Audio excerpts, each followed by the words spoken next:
should accept yourself just the way you are. What does that say about who I should become? Is that just now off the table because I'm already good enough in every way?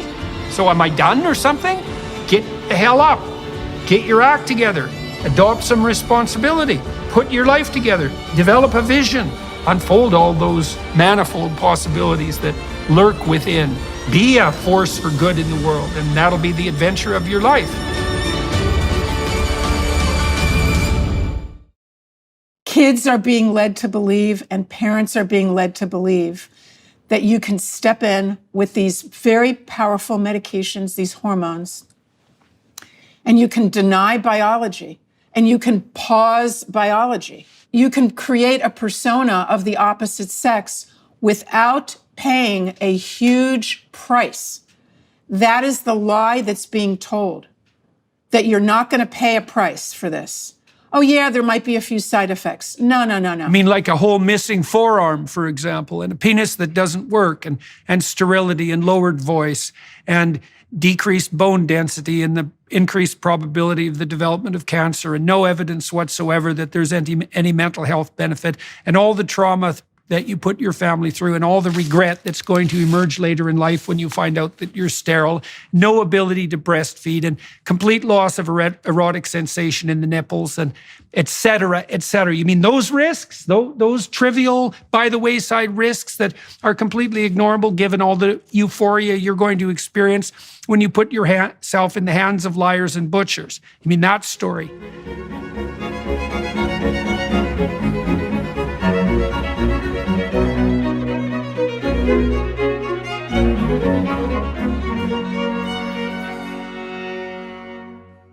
Hello, everybody. I'm speaking today to Dr. Miriam Grossman, who I first encountered as a consequence of watching Matt Walsh's documentary, What is a Woman?, where she made quite a spectacular appearance. Miriam Grossman, MD, is a physician, author, and public speaker. She has been vocal for many years about the capture of her profession, psychiatry, by ideologues, leading to dangerous and experimental treatments on children and betrayal of parents. As I said, Dr. Grossman was featured in the Daily Wire's hit documentary, What is a Woman?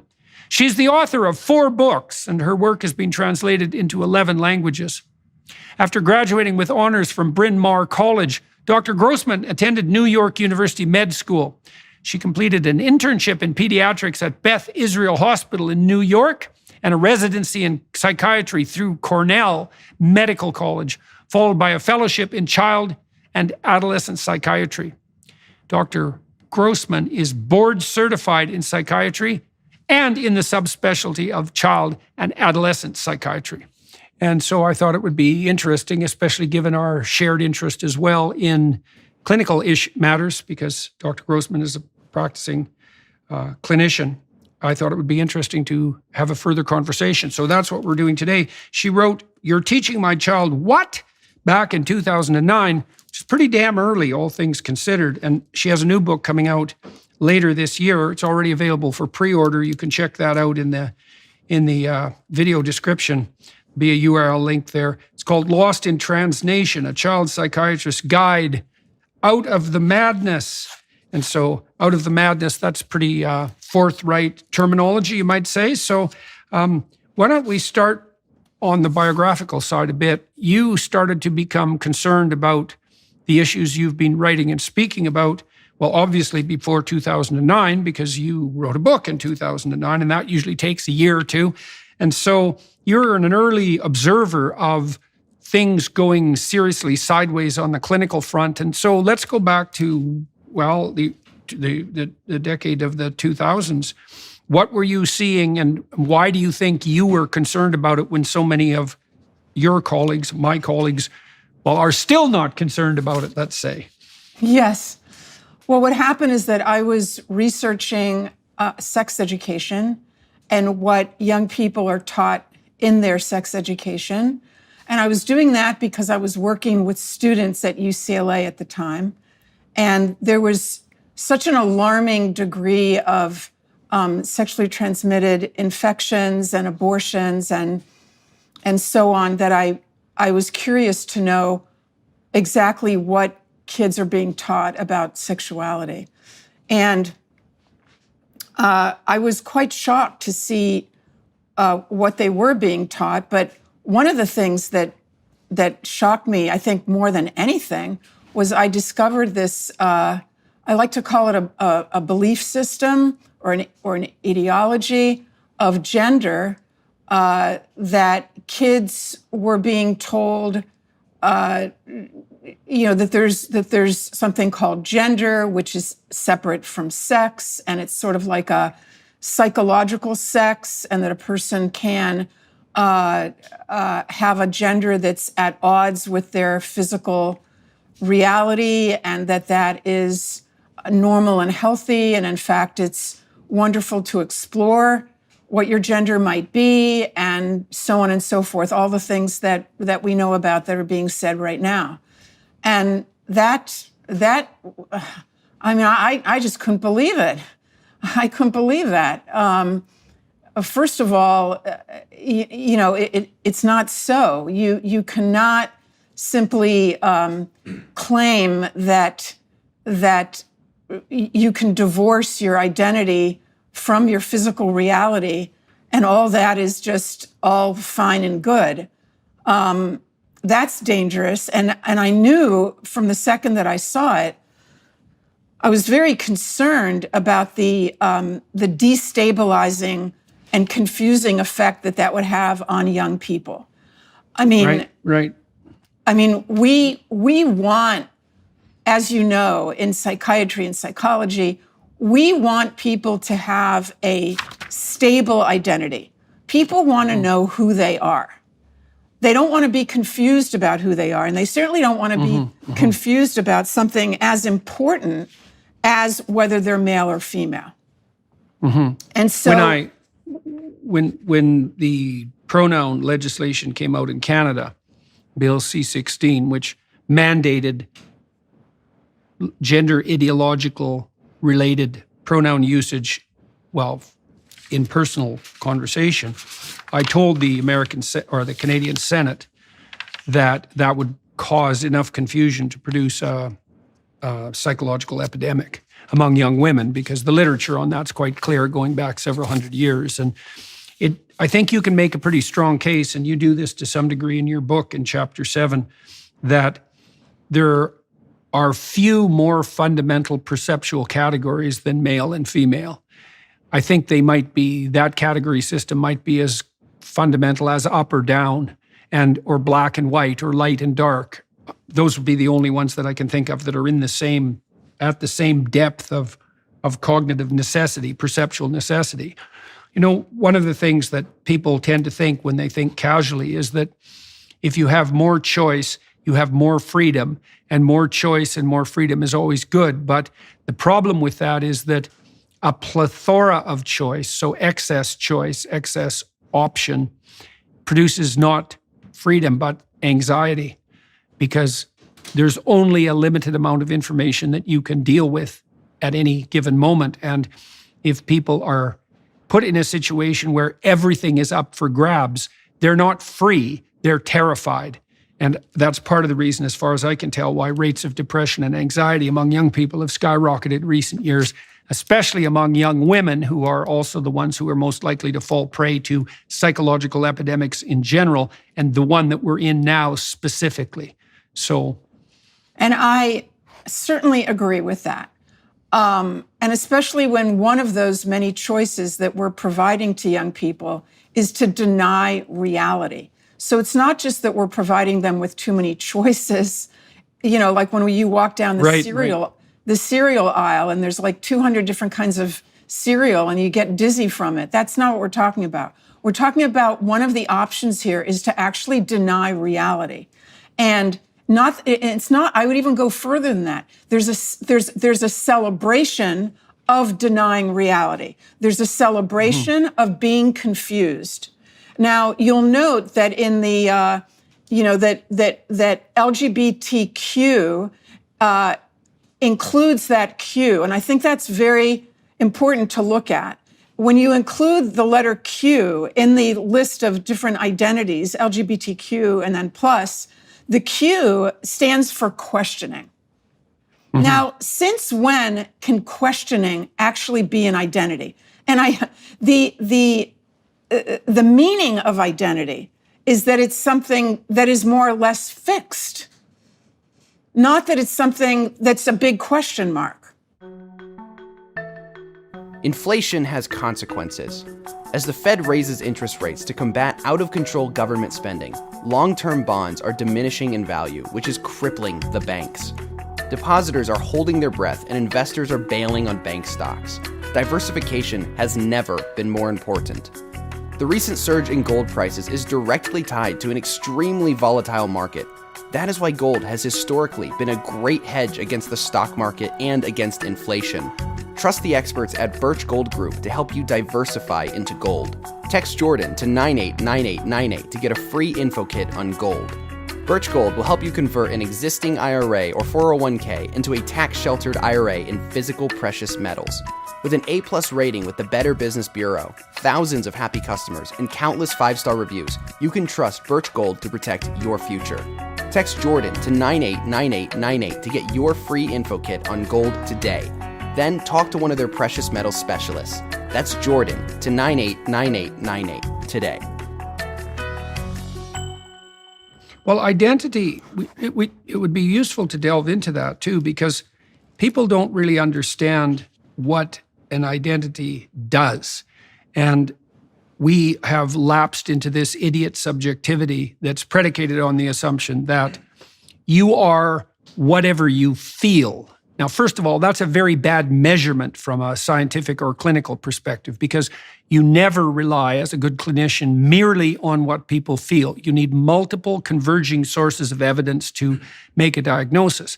But the second part is more relevant, which is that your identity is actually a framework of attentional prioritization and action that enables you to function well in the natural and social environments. You could say the psychological, natural, and social environments.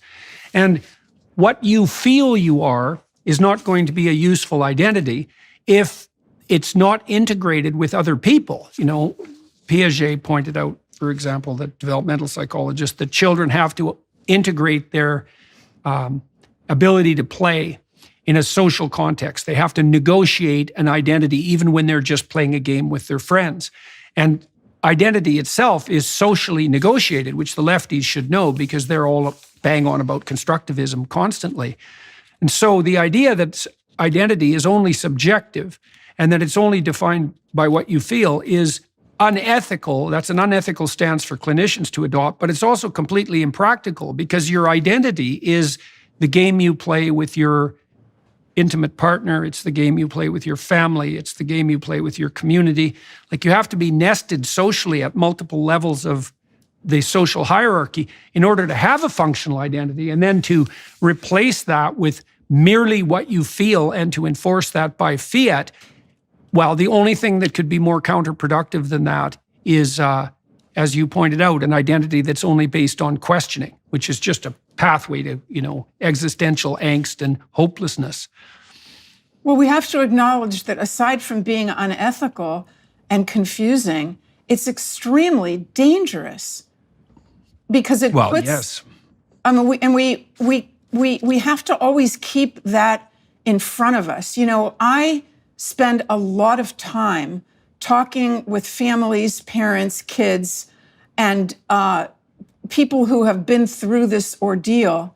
And so I always have in front of me, Dr. Peterson, their faces and their words. Mm-hmm. And one of the reasons that I wanted to do this interview with you is to give those people a voice. There's a whole population of individuals, and I'm speaking here. People have already talked about the detransitioners, and you had Chloe Cole on, which was amazing. But I want to speak about a different population, and that is the parents of these young people who have fallen into, I'm going to say, this darkness and this confusion. These parents are traumatized. And let me just tell you a little story.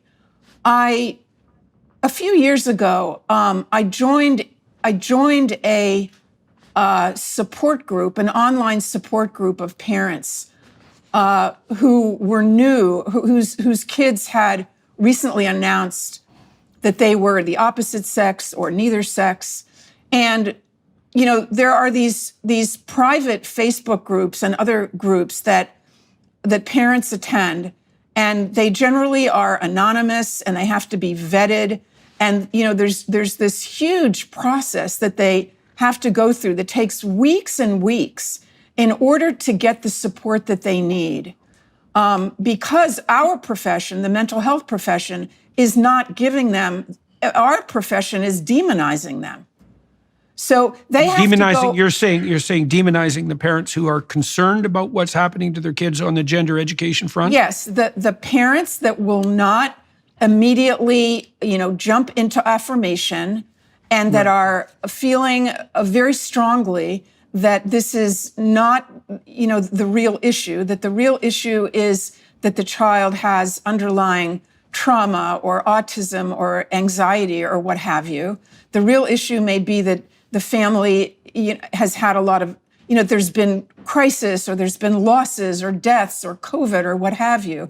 And the family is saying, look, my child is now saying that, that they're transgender, but I really feel that there's other things going on here. Mm-hmm. Why are you immediately giving us a referral to an endocrinologist for mm-hmm. blockers and testosterone? And those parents are traumatized because, well, they're traumatized for lots of reasons. Okay, let's list their traumas, and I have a whole chapter about this in my book. Because honestly, Dr. Peterson, I am so troubled by how these parents have been treated and are being treated by the mental health profession, by the medical profession, by the media. Yeah, well, the most common problem that I've seen emerge out of that is this. So the American Psychological Association announced in its guidelines for gender-affirming care that there were no valid long-term studies of the psychological consequences of transitioning. And they attributed that to the prejudice on the part of clinicians and researchers against the trans community, which is, of course, absolutely preposterous accusation. But be that as it may. But then 3 or 4 pages later, they said, well, the evidence is very clear that if you don't help people transition early, that their mental health outcome is much worse, including the risk for suicide. Now, both of those can't be true.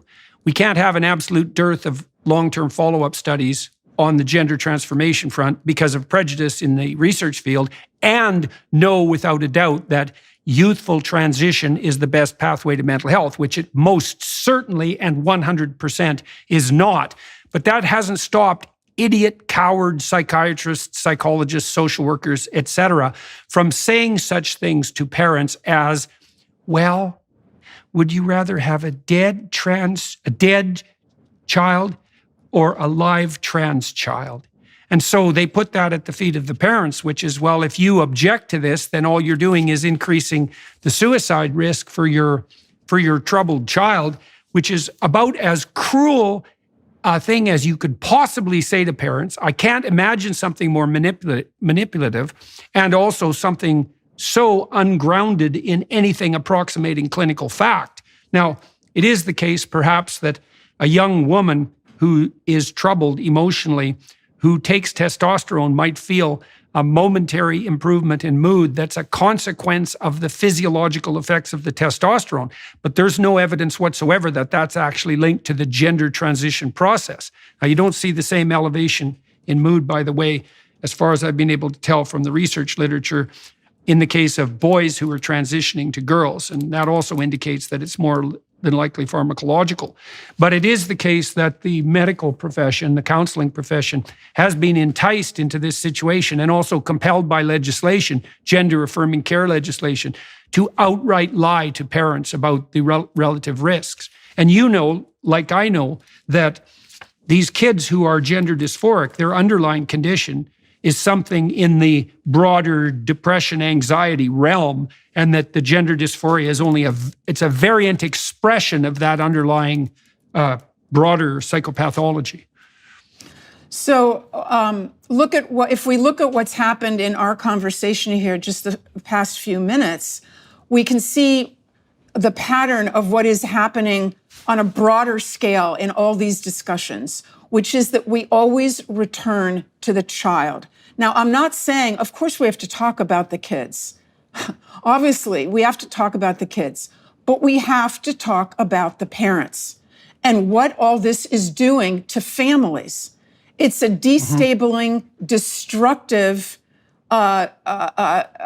event in the family. It's an ordeal that they'll have to go through for years and years.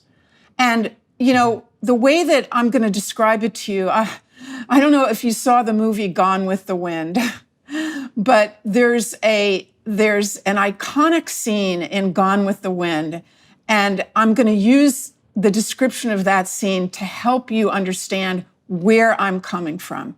So the scene that I'm talking about is when Scarlett O'Hara is panicked because Melanie is going to have a baby. And she runs to find the doctor to help with the delivery of the baby. And she goes, in order to find the doctor, she goes to this, it's like a makeshift hospital on the grounds of a train station. And you see Scarlett O'Hara walking through this just massive area of hundreds and thousands of injured, moaning, bleeding soldiers. And some of them are dead. And a lot of them are being carried away on stretchers. And they're moaning and they're calling out to her. Well, Dr. Peterson, that's what I'm seeing. That's what I'm hearing. All the families. Remember, for every kid that has fallen into the gender ideology trap, or whatever we're going to call it, the ideology, the pit, there are lots of other people, not just parents.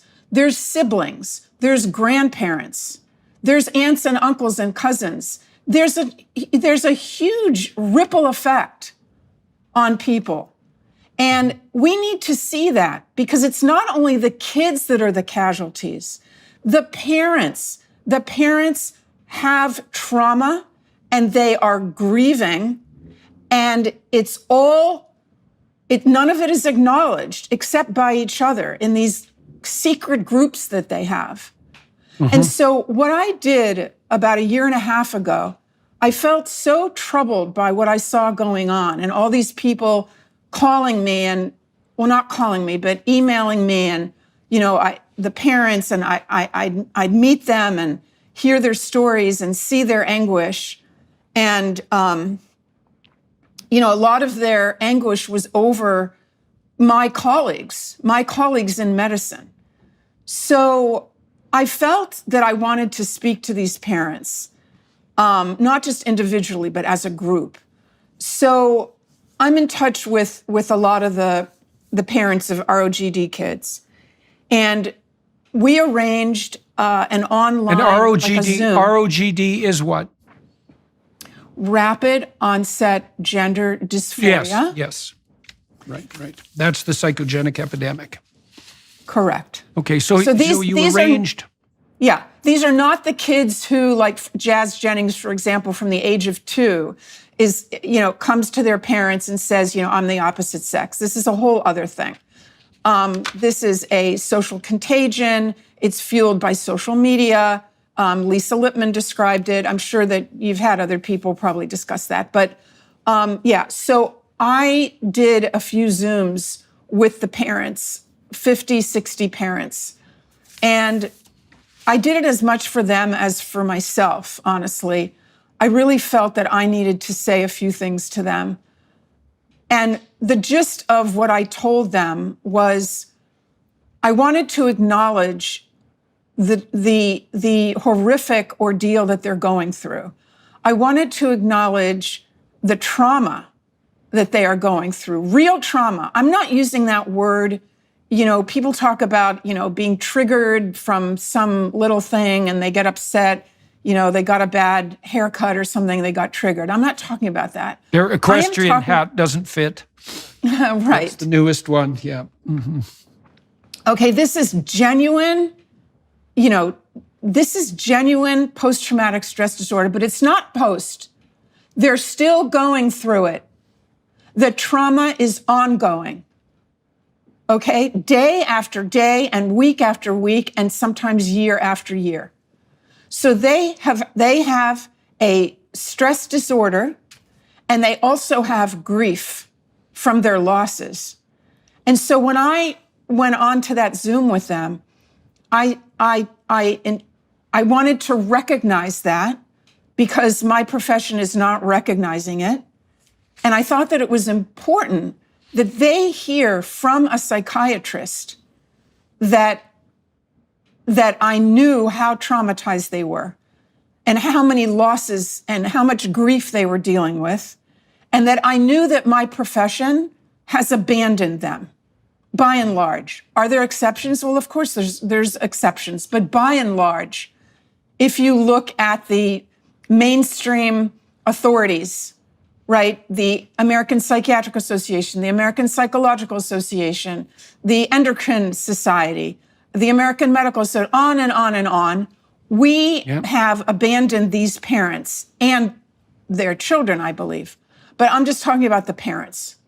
How do you account for that? The fact that in such short order, all of these high-level governing bodies and associations, not only on the psychological front, but as you pointed out, on the psychiatric and medical front, have gone full, have announced their full support for all of the presuppositions that are producing this psychological epidemic. I mean, how do you understand that? And how did you see it make itself manifest in 2009? Yeah. Can I want to just go back? I didn't finish with my talks to the parents. I'm sorry. Please do. Yeah, finish I just want to. I want to finish that one part.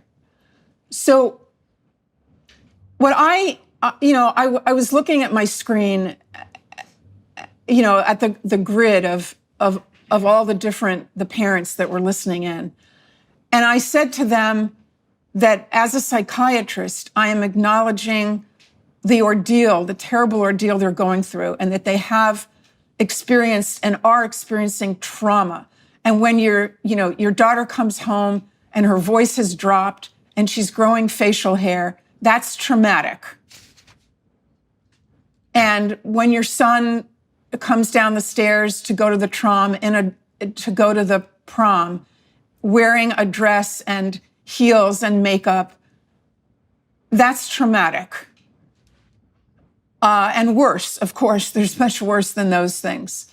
When you learn that your daughter is scheduled to have a mastectomy, when you learn that your son is having genital surgery and their kids are going to be sterilized and you're not going to have grandchildren. These things are traumatic and they are losses. And I apologized on behalf, not that anyone from my profession chose me to speak for them, but I decided that I wanted to do that, and I apologized. And I looked at that grid, when you're doing a Zoom and there's a lot of people there, and I noticed that almost, more than half the cameras, 80% of the cameras were turned off. I could only see really a few faces. And at the time, I didn't know why that would have been. I thought maybe, they're in the kitchen or they're busy, or I really didn't know. And then I found out later on, Dr. Peterson, that their cameras were off because they were crying. Uh-huh. They were crying just to hear a professional, a mental health professional, say to them, yeah, you're traumatized. You are dealing with grief, with serious grief, just like the trauma of someone that went through a natural disaster or 9/11. just like the trauma of parents who are told their kid has cancer. No less than that. And in fact, more complicated than that, because your trauma and grief is not acknowledged. It's disenfranchised. And as you know, disenfranchised grief, complicated grief, is much more difficult to live with, to deal with, and to heal with. So when you have a terrible loss and grief, and you can't even share it with people at work, or maybe even your own family, and maybe your other children are endorsing the unreality and are using the new name and pronouns. Maybe even your spouse is. And so some of these parents are living with such deep loneliness in their grief. And I just feel a calling to speak out for those parents and to give them a voice, because they are terrified to be identified, most of them. They, for various reasons, they don't want to be recognized for their beliefs in terms of their profession. They're still hoping that their child is going to desist and come out of the gender confusion, and they don't want their child to be aware that they're speaking out.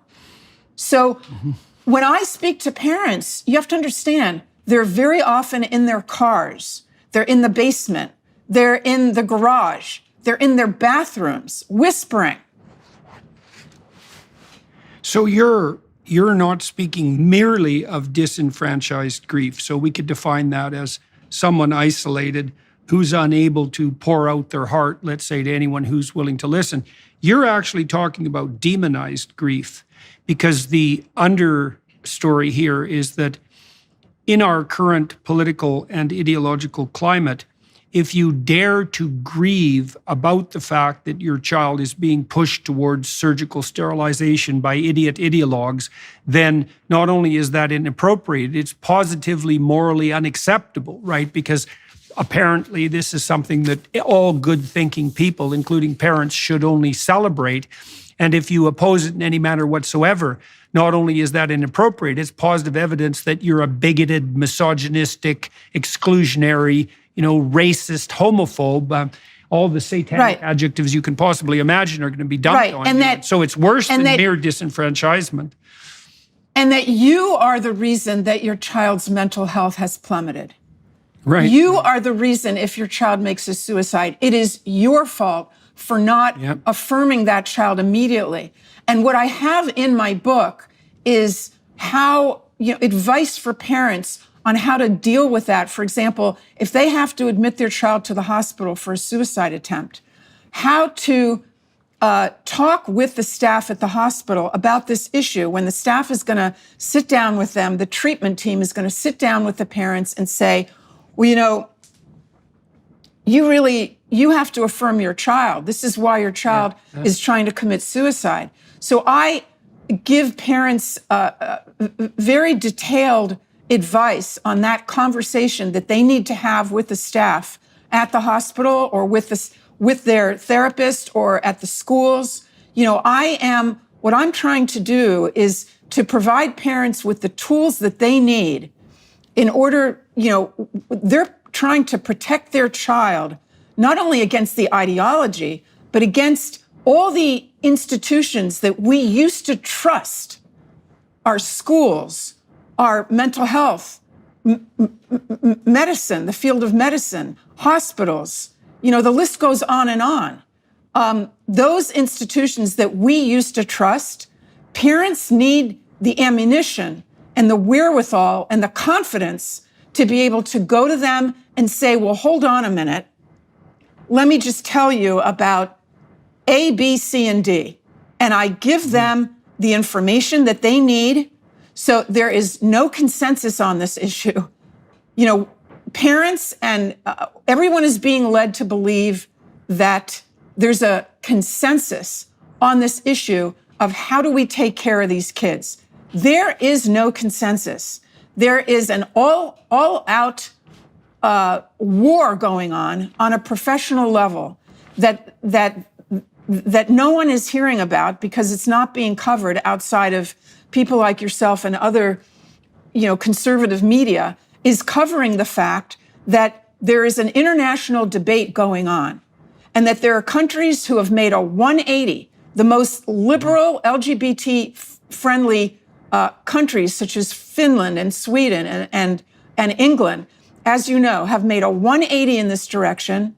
And so that a child living in Stockholm or Oslo is not going to be able to get those puberty blockers and that testosterone without, in general, cannot get them if they are entered into, a very rare instance in which they perhaps are part of a study in which they're closely going to be monitored and watched and given a lot of psychotherapy and so on and so forth. But in general, kids are not going to be able to access those treatments. Whereas in this country, you walk in and get blockers after half an hour. In this country, you walk into Planned Parenthood. Planned Parenthood has been particularly pathological on that front. They had a gender euphoria promotion, advertising to kids the ease of access and low cost of the Correct. minimal counseling necessary to start them on puberty blockers, which then turns into hormone therapy, which Correct. then generally leads down the garden path to surgery. This advice for parents, is this in your 2009 book, You're Teaching My Child What, or in your new book, Lost in Transnation? No, it's coming up. It's coming up. In 2009, I had no idea that things would explode like this. In 2009, I thought that when I described what kids were being taught in sex education using our tax dollars, that they were being taught all this rubbish about gender and, born in the wrong body. And, it's a matter of, it's oppressive to be taught that we are all either male or female and that we have to break out of that oppressive way of thinking. Binary, I thought that binary, that oppressive gender binary. I thought that when I demonstrated that kids were being taught that, there would be, a huge reaction. Sadly, that did not happen. And this huge reaction is only taking place many years later when we are being faced with this terrible crisis. Okay, well, so I thought, unless you have another direction you want to take this in, I thought we might delve into the gender issue for a moment, both scientifically and historically. I would like you to tell the audience a few things about John Money, for example. So let's foray that way. I'll say one more thing. I was just say one more thing about the parent. I'm very devoted to the parents. Okay, everyone is terribly concerned about the suicide rate among kids who are questioning or confused about their gender identity. And of course, we have to always be concerned. One suicide is too many. We're all on the same page about preventing suicide. Okay, but no one is talking about the fact that, you know what? Some of the parents are suicidal. This whole thing is driving some of the parents to feeling suicidal. And I'm talking about parents who have gone through the most terrible things in their lives. And this issue, this particular ordeal with their child, seeing their child slip away and become someone unrecognizable, both in terms of their personality and their physical persona, and in terms of their future losses. Will this child be totally estranged from the family? Is this child going to come visit me when I'm sick in the hospital? Is this child, going to come to their siblings' weddings? So you have to understand that even parents who went through divorces or cancer or 9/11 or what have you, terrible things, and they were able to go through those things without psychiatric help, without medication. This particular issue, they tell me this is worse than all of that. And now they do need medication. And now they can't sleep. And now they can't get through the day. The season of Lent might be over, but it's never too late to more deeply embrace our faith. With the crazy leftist ideologies, there is no better time to start building a habit of prayer and meditation. Join me and thousands of others on Hallow, the #1 Christian prayer app in the US. Download the app for free at hallow.com/Jordan. You can set prayer reminders and track your progress along the way. Not sure where to start? Check out Father Mike Schmitz's Bible in a Year, available on the Hallow app for brief daily Bible readings and reflections. Or pray alongside Mark Wahlberg, Jim Caviezel, and even some world-class athletes. With Hallow, you can customize a personal prayer plan that works for you. Listen anywhere you are with downloadable offline sessions. Get an exclusive 3-month free trial at hallow.com/Jordan. That's hallow.com/Jordan.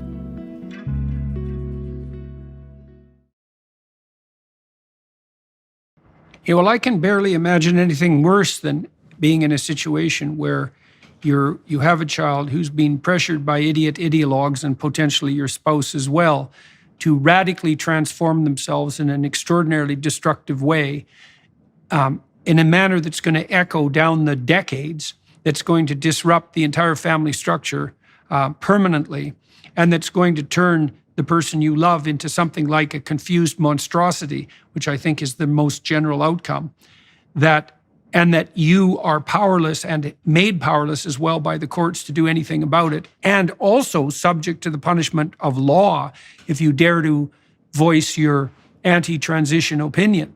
I mean, that's a pretty dismal corner of hell, that. Okay, so I also address that. I address schools. I have a chapter on schools in this upcoming book, understanding what's going on in the schools. This book that's coming out, Lost in Translation, is not only a book for parents who have a child that is currently in this ordeal. It's a book for parents whose children are little or who have not yet been influenced to go in this direction. I want to help parents to be proactive so that they can dodge this nuclear bomb and not be ambushed by it. Parents are being ambushed by this. They don't expect it. They think it's not going to happen in their family.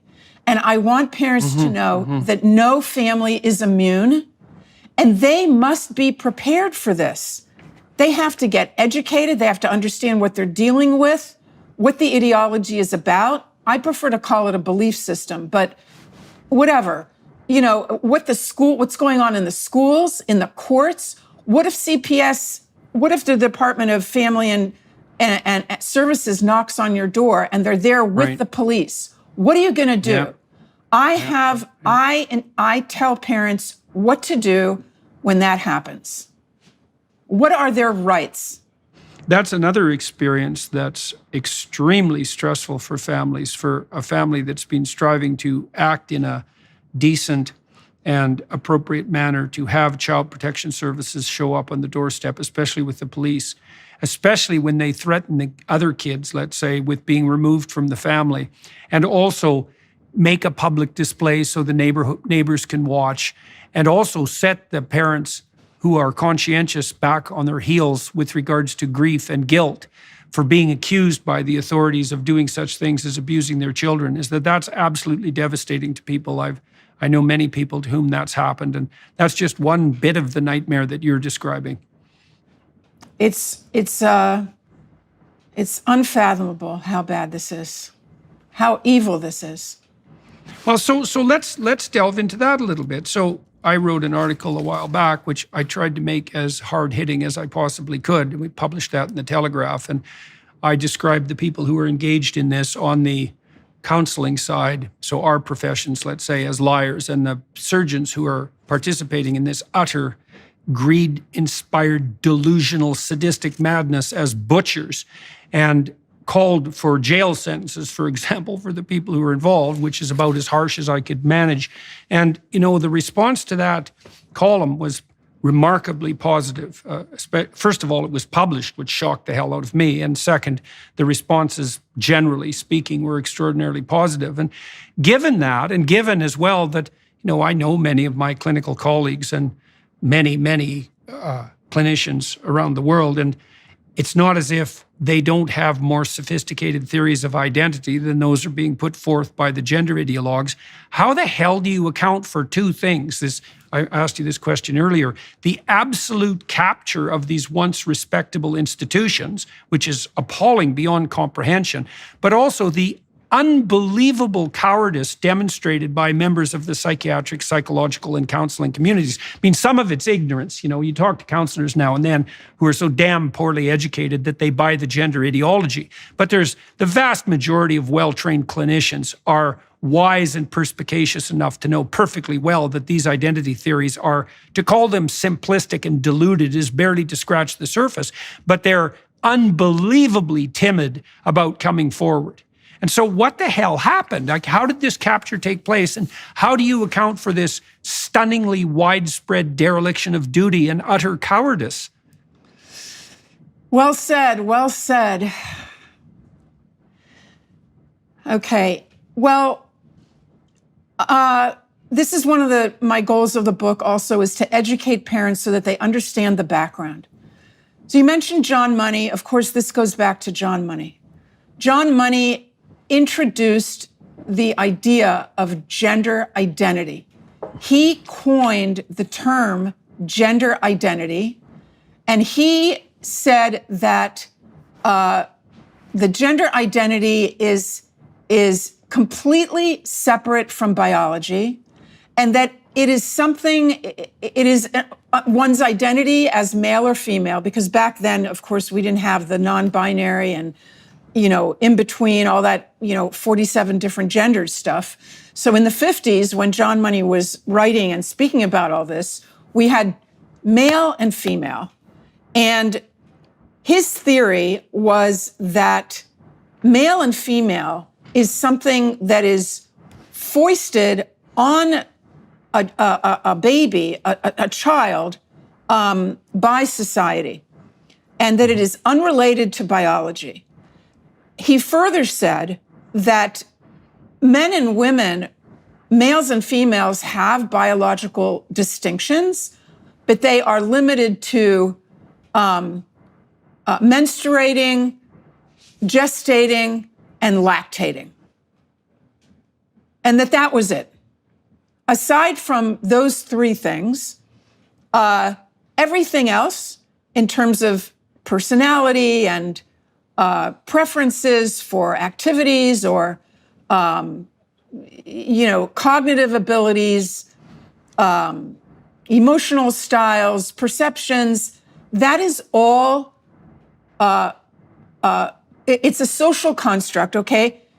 It's all put on the child in the first 2.5 to 3 years of life. And then John Money said it's fixed. So, when you put the pink blanket on the little girl and the blue blanket on the boy, and then you give them the toys and you give them, you have certain expectations based on whether it's a boy or a girl. And all those things, the frilly dresses and the 50s was a time, of course, of stereotypes. So he spoke about it in terms of, the girl's going to be in the kitchen making cookies and the boy's going to be out, fixing the car with his dad. And he said, if you take a girl, with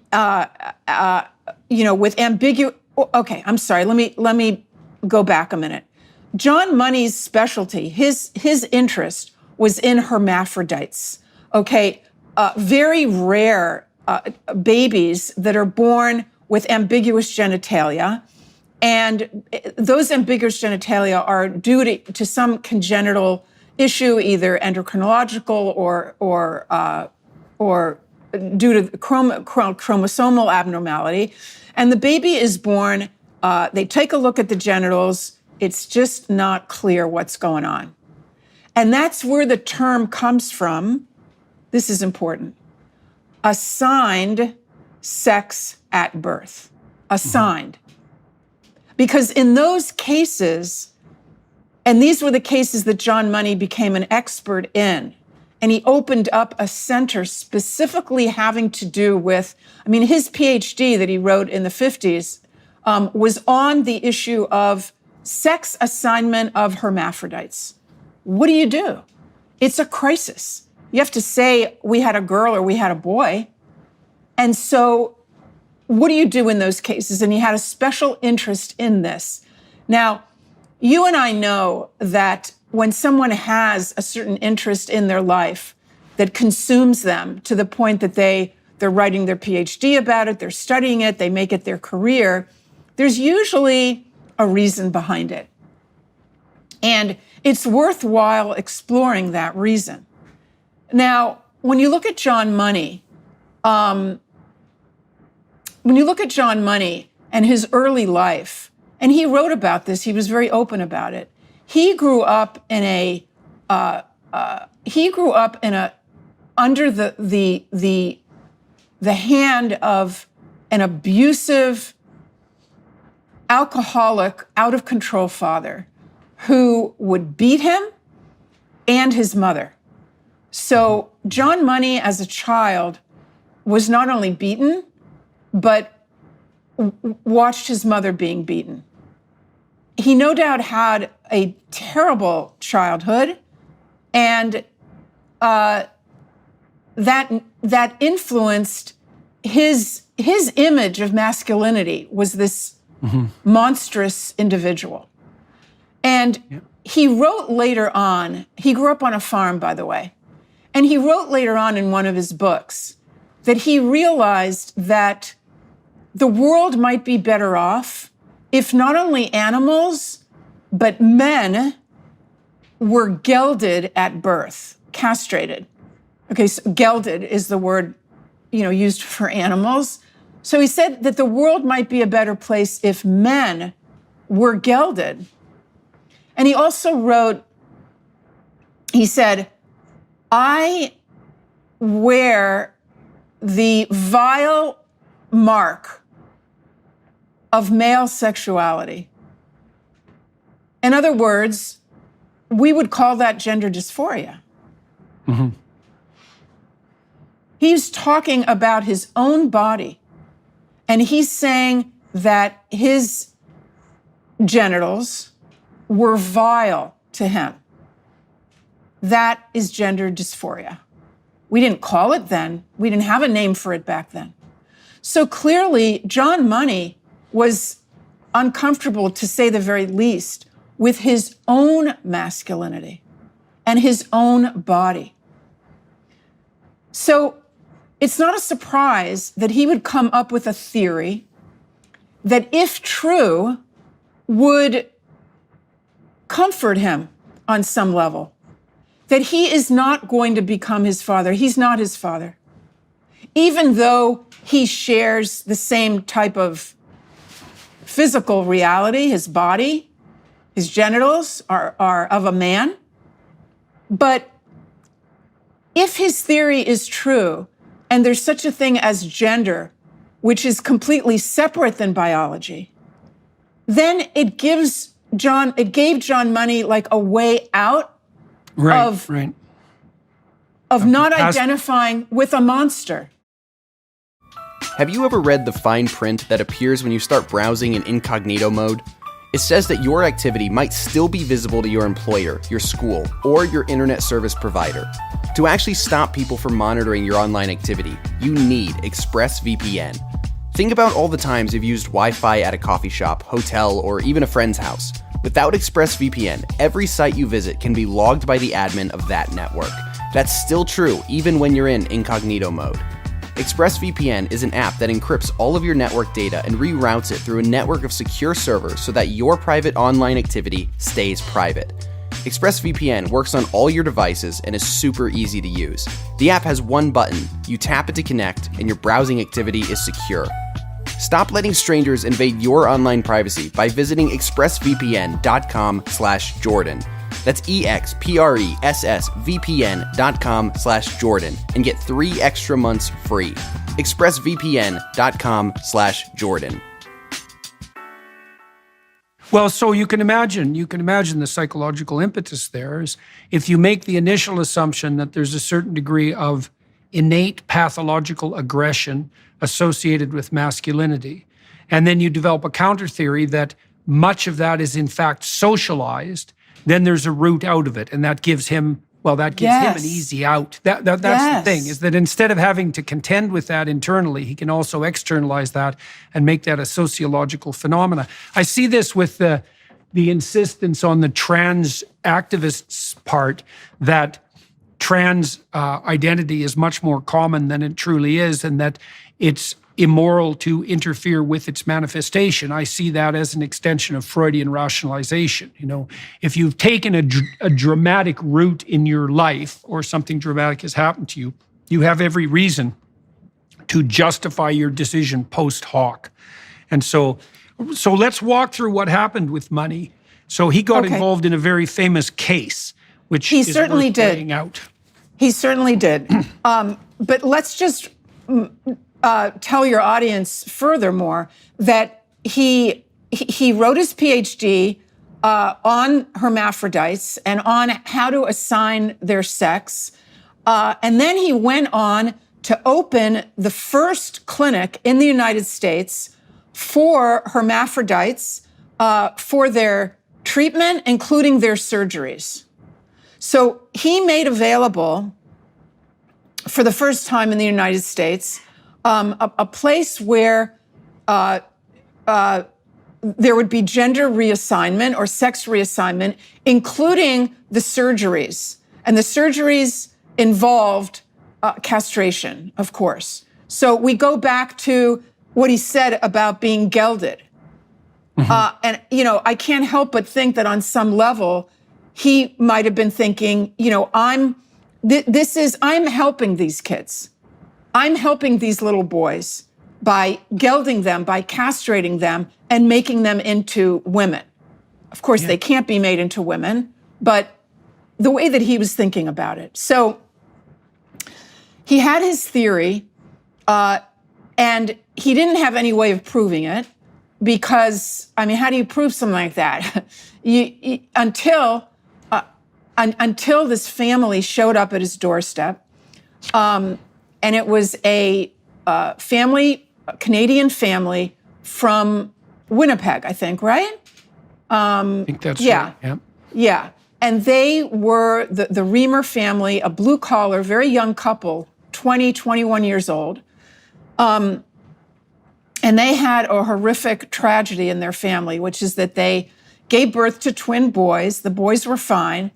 And when the boys were, actually they had phimosis. Phimosis is a abnormality of the opening of the urethra at the tip of the penis. So the boys had phimosis. And so the doctors recommended circumcision for the boys. And they went in when they were 8 months old for circumcision. And the first boy to go in for the circumcision was Bruce. And the equipment, there was a malfunction of the equipment. And they were cauterizing the penis in order to circumcise it. And instead of just that small amount of tissue that was supposed to be cauterized, apparently the settings were incorrect, and the entire penis was burnt. So Bruce's penis was burnt, beyond any functionality. So these poor parents went home.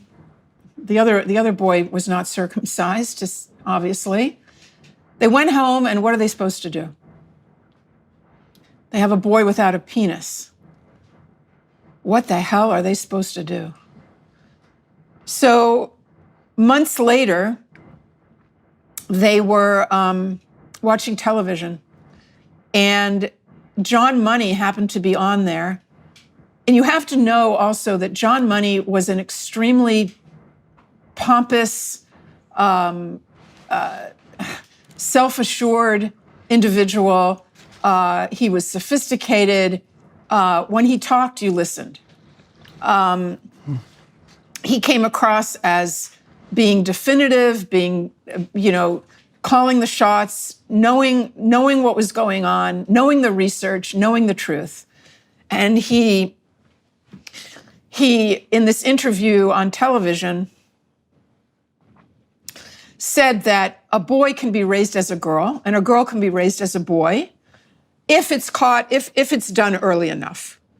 And that early enough means before the age of 2.5 or 3.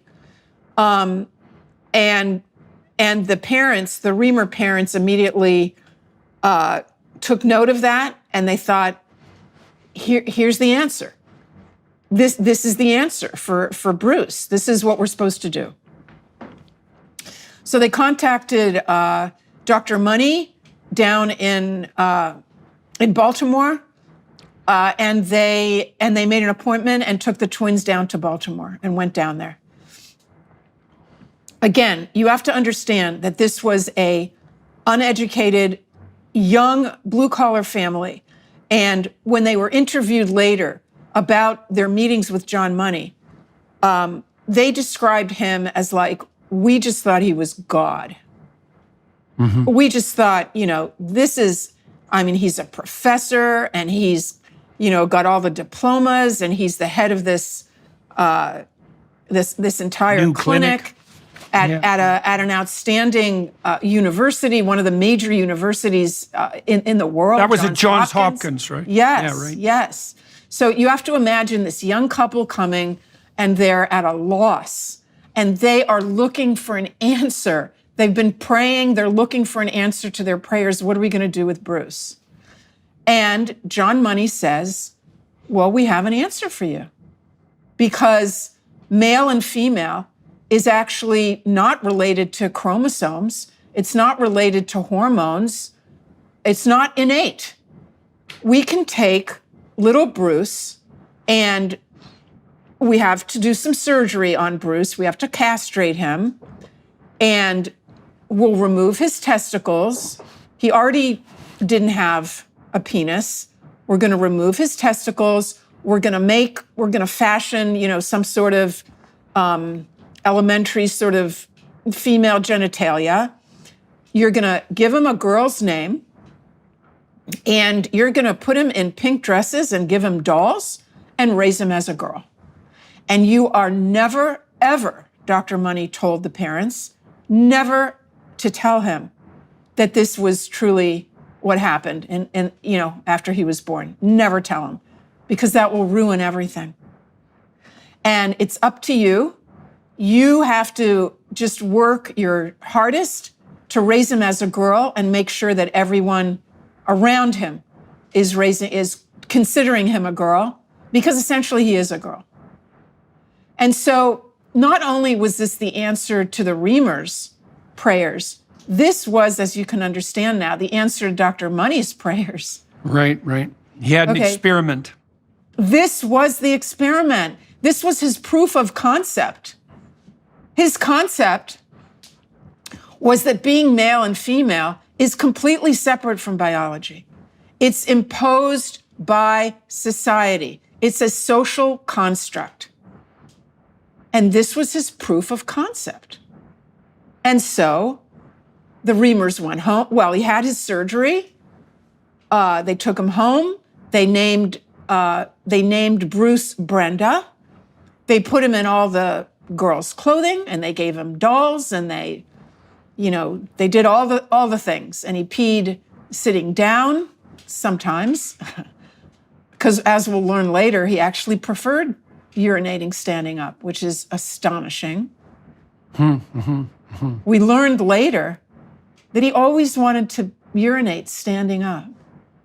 And from the time he was in diapers, I think, he was told he was a girl. So that really is fascinating. But anyway, so they took him home, raised him as a girl, and Dr. Money started to follow the twins.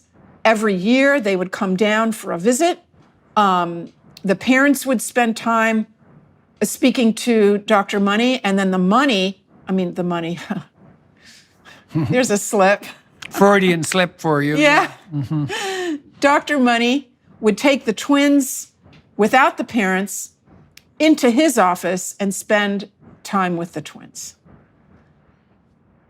So this went on for years.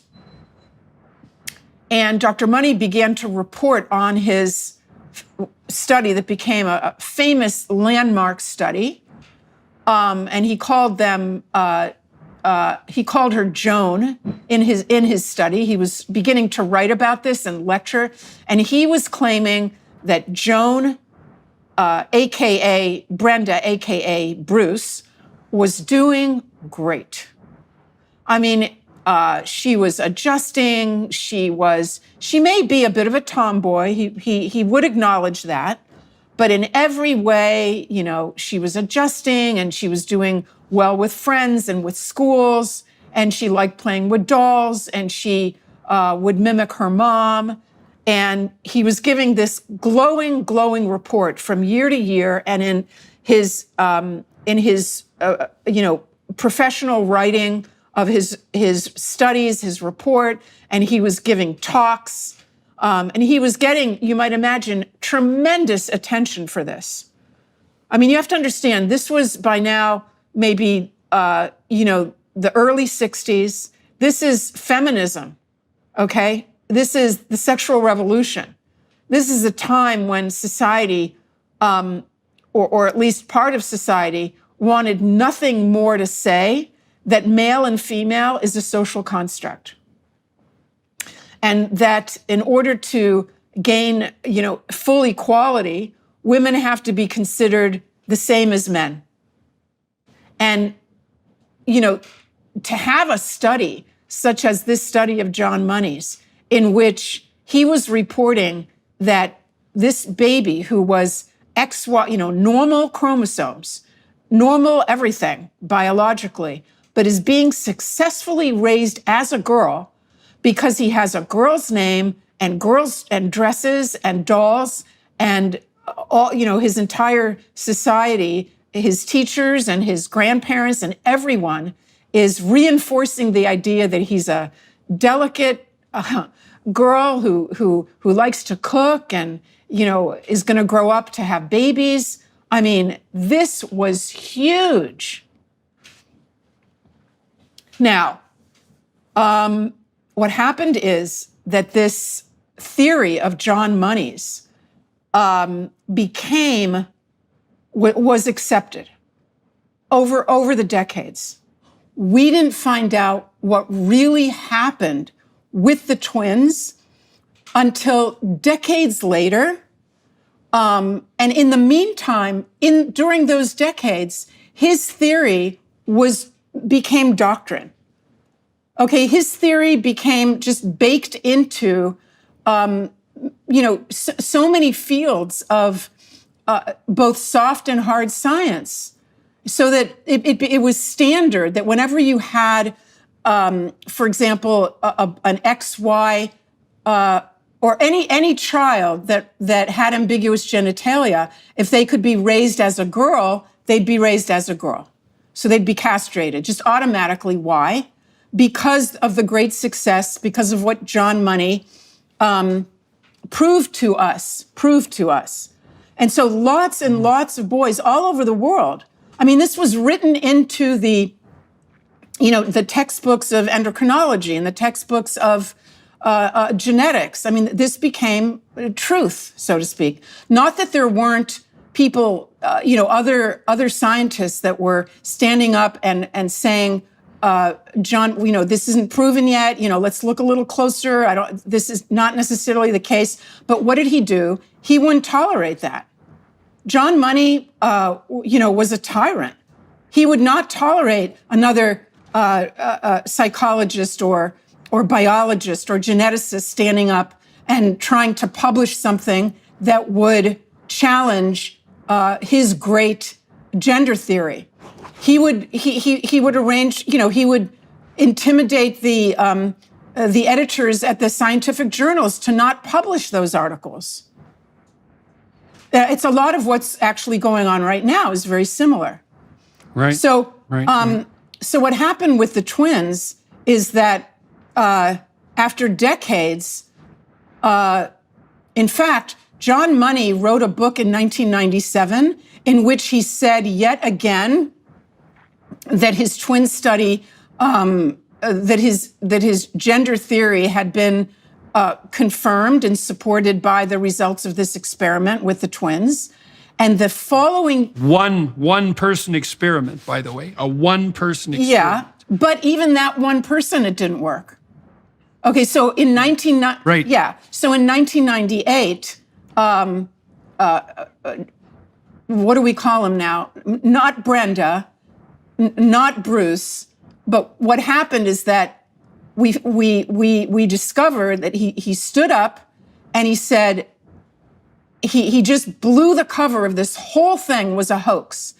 And his name was now David. Brenda had become David. And he was not only a man, but he was married to a woman with, and he had adopted 3 stepchildren, and he worked as a janitor in a slaughterhouse. Right. So that was David Reamer, and people can go onto YouTube and hear him being interviewed about his experience of what it was like to be told for 14 years of his life that he's a girl, and to never, ever, ever feel that was his truth. What happened is that during all those years, he was not happy with his dresses and with his dolls. He wanted to go play with his brother's toys. He wanted to pee standing up. He wanted to, he was rough. He was so boyish and aggressive that kids called him cave woman. Okay, they made fun of him because the way that he walked and his gestures and his interests were all so masculine. And he was a miserable child, and the family was miserable. And on top of everything, when the family was going back for those yearly visits to Johns Hopkins with Dr. Money was sexually abusing those twins. Okay, how? He was forcing them to undress and to mimic sexual intercourse, and he would say, this is what men and women do together, and he would, humiliate them and show them pictures. And the point came, why did they stop going down to Johns Hopkins? The boys refused to go. They refused to go back to see Dr. Money, and the parents couldn't understand why. He was quite the stunning creep, all things considered. Now, the Johns Hopkins also closed that clinic down, eh? Not how long after these revelations emerged did they close down? Well, then that would have been Dr. Paul McHugh, who is a giant in this area, and he had the wisdom and the foresight, to understand what was going on. There were some studies that were done that would follow up on the individuals who had the sex reassignment to see how they were doing, and those studies showed that they were still really suffering. They hadn't necessarily benefited from that surgery and that sexual reassignment.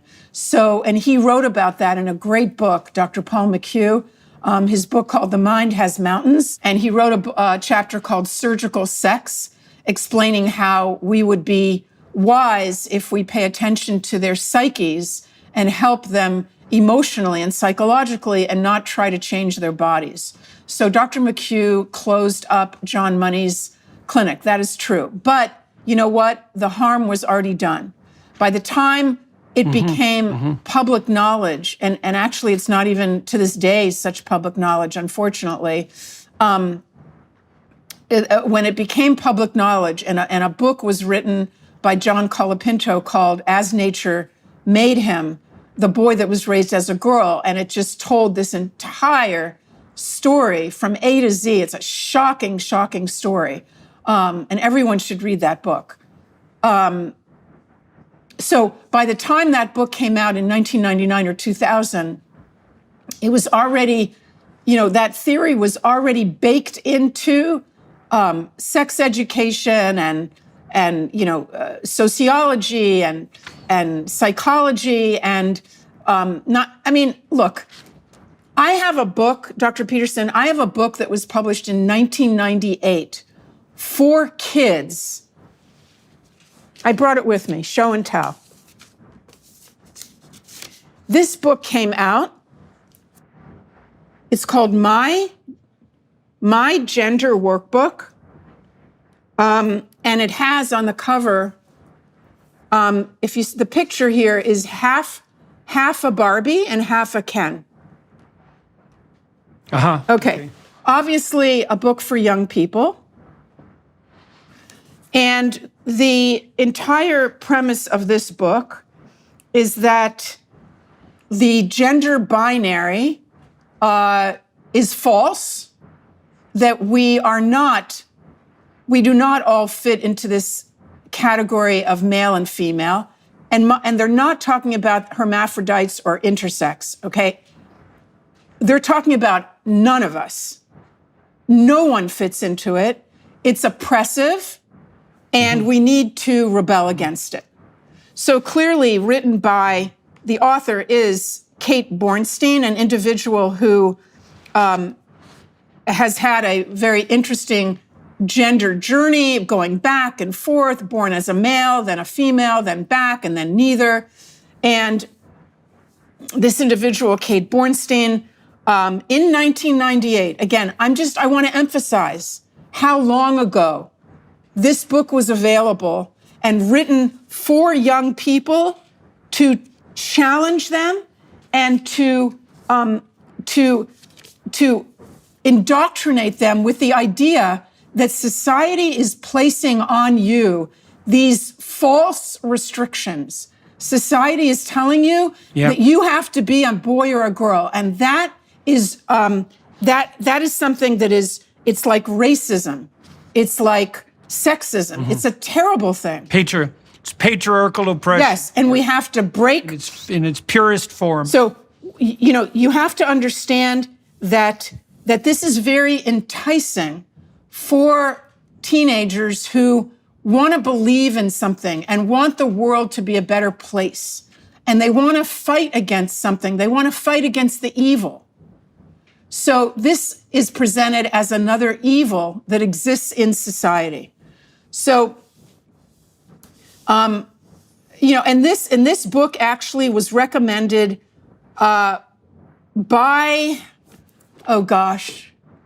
I'm going to say, I'm not sure, the American Psychiatric Association, or maybe it was the American Psychological Association, one of those major professional mental health organizations, way before the DSM acknowledged gender dysphoria was not a disorder. So let me just be clear.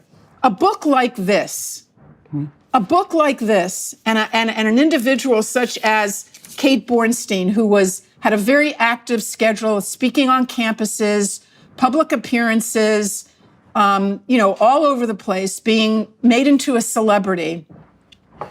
This is all happening at a time when psychiatry still considered this a disorder. I mean, on paper,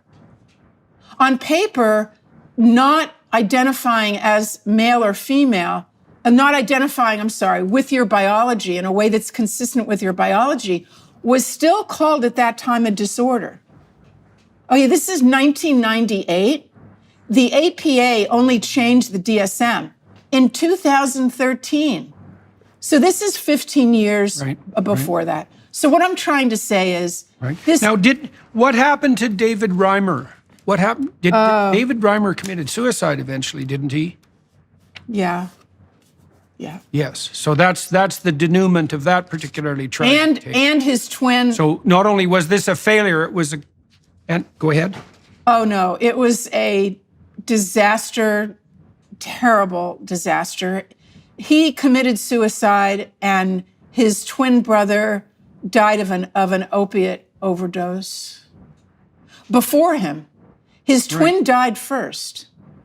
The entire family was, what kind of words? Traumatized. It's not enough. Trauma is not enough to describe what that family went through. My parents didn't know a lot that was going on. And if they would have known, that never would have happened. By me not saying anything, the medical community was under the impression that my case was a success story. And I was shocked when I heard that people thought that my case was a success story. So what we should point out here is that this experiment couldn't possibly have gone more cataclysmically wrong than it did. Right? Not only was what Money was saying was not true in the technical scientific sense, it was an anti-truth, and he falsified the data, and it culminated in the death of two people, the demolition of a family, and the perversion of an entire culture. That's John Money's legacy. And he never publicly acknowledged it. He never publicly acknowledged that the twins had, that one of the, I don't know what John Money died, I think, in 2006, and I think he had dementia. But when the book came out, and when John Colapinto's book came out that just exposed this whole calamity, there was nothing from John Money. He was still alive. He could have made a statement. Nothing. I'm just saying that that's just another, indication of what the immorality of this person, and the lack of acknowledgement, of what they're guilty of doing. I guess it's too much to expect. We'll be right back. First, we wanted to give you a sneak peek at Jordan's new documentary, Logos and Literacy. I was very much struck by how the translation of the biblical writings jump-started the development of literacy across the entire world. Illiteracy was the norm. The pastor's home was the first school, and every morning it would begin with singing. The Christian faith is a singing religion. Probably 80% of scripture memorization today exists only because of what is sung. This is amazing. Here we have a Gutenberg Bible printed on the press of Johann Gutenberg. Science and religion are opposing forces in the world, but historically that has not been the case. Now the book is available to everyone. From Shakespeare to modern education and medicine and science to civilization itself. It is the most influential book in all of history, and hopefully people can walk away with at least a sense of that. Well, you were making a case a bit. You were making a case a bit that part of the reason the psychiatric and psychological professions, the medical professions, did tilt in this gender-affirming direction was because Money's research was taken as gold standard, and the pathology of that research wasn't revealed until 25 years later. And so that excuses the profession to some degree. But by your testimony as well, all of this started to become pretty public knowledge by about the year 2000, that the Money experiment had actually gone cataclysmically wrong. And yet what we've seen on the psychological, psychiatric, and counseling front, medical as well, is a doubling down Correct. of the insistence that gender is nothing but something that's socialized. Correct. And that medical transition is the appropriate move.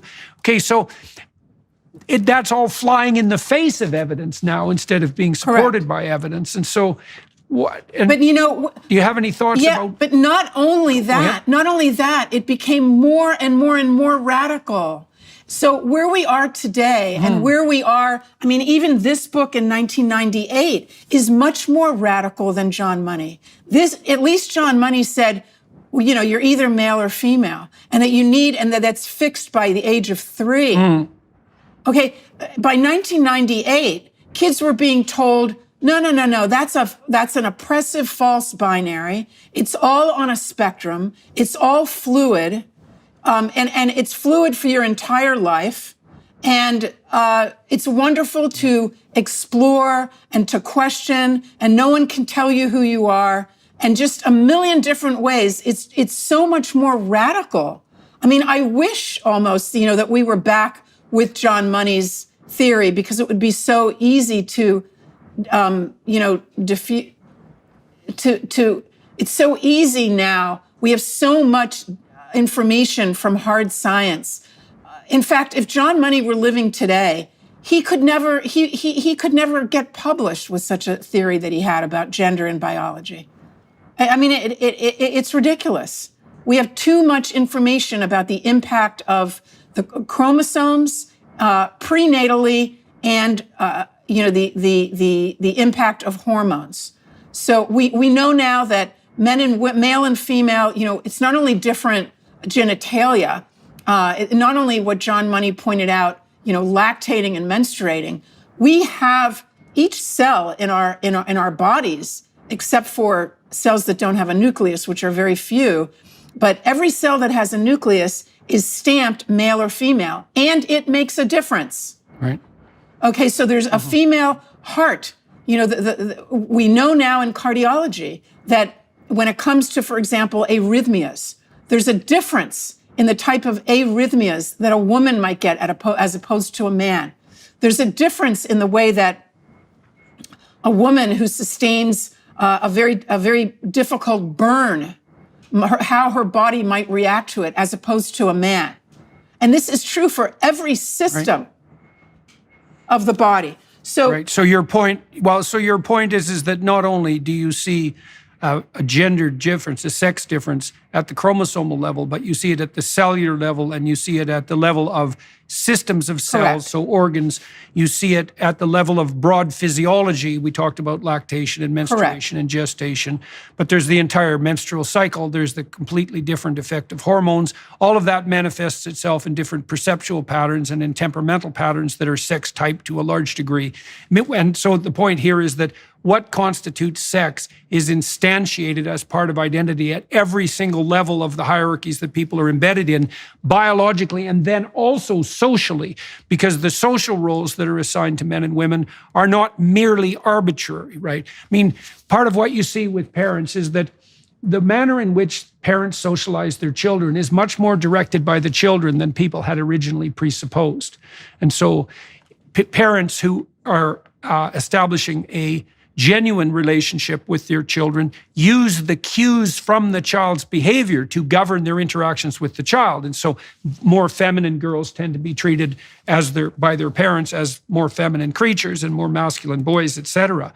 But the idea that that's all top-down socialization instead of bottom-up influence of biology is utterly preposterous, even though human beings are quite flexible in the manner in which they can be socialized. So, well, the thing is, kids are being led to believe, and parents are being led to believe, that you can step in with these very powerful medications, these hormones, and you can deny biology, and you can pause biology, and you can you can create a persona of the opposite sex without paying a huge price. That is the lie that's being told. That you're not going to pay a price for this. Oh yeah, there might be a few side effects. Yep. No. You mean like a whole missing forearm, for example, and a penis that doesn't work, and sterility and lowered voice and decreased bone density and the increased probability of the development of cancer, and no evidence whatsoever that there's any mental health benefit, and all the trauma that you put your family through, and all the regret that's going to emerge later in life when you find out that you're sterile, no ability to breastfeed, and complete loss of erotic sensation in the nipples, and et cetera, et cetera. You mean those risks, those trivial, by the wayside risks that are completely ignorable given all the euphoria you're going to experience when you put yourself in the hands of liars and butchers? You mean that story? Okay, so this is what parents don't know that they must understand. And they have to understand this before their kid comes home and says, "Mom, I'm not your daughter, I'm your son." They need to know this way before that happens. And that's what I want to do for them. Yeah. Now, look, the way that the legacy media and the left-wing activists react to a conversation such as ours is to point out that we're scaremongering and that this doesn't really pose a threat to, let's say, the vast majority of people, and it's of much more help to the small minority that it's aimed at than it is harm, and that what we're doing is stirring up fear and gaslighting and all the sorts of defensive maneuvers that the radicals engage in. So why do you think it's necessary for all parents, and so this isn't just parents who have kids with gender dysphoria, why do you think it's necessary for all parents to be what would you say, aware of what's going on in the schools? And why do you think that that's of sufficient widespread concern so that your concerns shouldn't be just dismissed as conspiratorial delusion, let's say? First of all, let's look at the numbers just in the past 5 years, 10 years of this explosive growth of individuals who are coming in for treatment for gender dysphoria. So there is a hysteria that we're in the midst of. It's a wave, it's a tsunami. I hope that we're at the crest of the wave right now, but we could just be at the beginning. I mean, just 10 years ago, we had rates of, 1 in 10 to 30 to 100,000 people with this particular disorder. We didn't even have numbers. It was so rare, let's say 20 years ago, it was so rare for a teenager to present as opposed to a little kid or an older person. It was so rare even they were rare, but it was even more rare for an adolescent to suddenly come out with this new identity and with gender dysphoria. So those people were so rare just 10, 15 years ago. And now we have studies showing, 10%, 20% of a high school class in an urban high school might identify as not being male or female. So I don't know where this is going. Right. Is it going to 40%? That's why parents have to be aware of this. I would also say, in terms of the charge of fear-mongering, and it's really only a minority of people who are going to suffer, we have no data whatsoever to support that. No long-term data whatsoever. The data that we do have shows us that the regret over this, massive life change and these surgeries might take 8 to 10 years to develop. And And I would add that not only does it take time to develop, it takes time to acknowledge it and to come out with it publicly. And the research that we do have... So do you have any advice? I was going to say that those people that regret it, they're not going back to the clinics and telling them. There's no one keeping the statistics on them. They're not coming back to their doctors and saying, how did you do this to me? They can't sue. It's too late. Yep. So why have you got away with it? I mean, people are canceled pretty hard, and it's really devastating for people to be canceled. Like I know about 200 people who've been mobbed for expressing opinions that aren't in accordance with the radical leftist ideology. Most people respond to that being mobbed and excluded as if they've contracted a pretty damn serious illness, I've seen Jay Bhattacharya, the physician from Stanford who was mobbed for his views on COVID, he lost 35 pounds in 3 months when Stanford basically turned its back on him. And I've seen my colleagues hounded into asylums in some circumstances as a consequence of this. Now, you've been standing up against this for a long time, and you dared to go on Matt Walsh's documentary, which was, quite the provocative move. What is a woman? Can you tell me that? Well, you're at the Women's March. You must have some idea. Please, if one person could tell me what a woman is. You are not here for women. We ask you to leave. What is that? Why is it that you've been able to get away with this and to be, so to speak, and to be able to withstand it? What's different in your case, do you think? Oh, no, I've paid a price. I've certainly paid a price. Years ago, when I worked at UCLA, my first book came out in 2008 called Unprotected, and I challenged the political correctness of what was going on in that student health clinic, I paid a very heavy price. I was shunned. People who I thought were my friends stopped talking to me. After 11 years of very high, positive annual reviews of my work, suddenly, after my book came out, I got a negative review. And eventually I had to leave. I left because I was marginalized. So why did you continue? Why didn't that stop you? I mean, look, people often apologize, right? They apologize and they backpedal. And you continued moving forward despite the fact that you were facing substantial opposition for your views. Like, why do you, because this is rare. This is why I'm concentrating on it.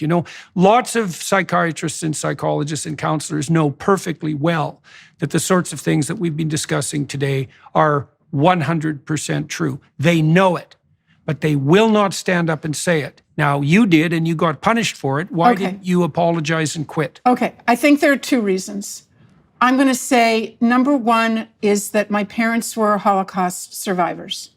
And all of my grandparents and a good bit of both sides of the family were exterminated, were victims of the Holocaust. So I understand tyranny, and I understand lies, and I understand when dangerous people stand up and say falsehoods, and they are followed out of fear and intimidation. I understand that too well. And I would say the other reason is that I'm a person of faith, deep faith, and I believe that there are eternal truths, and I believe that part of why I'm here in the world is to stand up in my small way when I can, to stand up for truth and to protect especially young people and their families from this terrible darkness of lies. Okay. Well, that's a good place to end, Dr. Grossman, I would say. Thank you very much for agreeing to talk to me on YouTube today and its associated platforms. For everybody watching and listening, Dr. Grossman, I'll just remind you, wrote a book called You're Teaching My Children What? Back in 2009, and a new one coming out very soon, Lost in Transnation, a child psychiatrist's guide out of the madness. She also appeared on Matt Walsh's documentary, What is a Woman?, which is where I encountered her work. I'm going to talk to Dr. Grossman for another half an hour on the Daily Wire Plus platform. Those of you who would like to hear the continuation of this conversation, slightly different direction, are more than welcome to do so. Show some support for the Daily Wire Plus people who've also facilitated this conversation, and many like it. For all of you who are watching and listening, your time and attention is not taken for granted. It's certainly appreciated. And to Dr. Grossman, well, thank you very much for agreeing to talk to me today and for, telling all the stories you told to everybody who's listening. I'm sure there are many parents out there who are tearing their hair out in utter desperation, who desperately...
Need something approximating the ruins of a life raft to cling to, and at least you can provide some evidence that not every psychiatrist and counselor in the entire bloody country, or the West for that matter, has gone stark raving mad and become cowardly and delusional.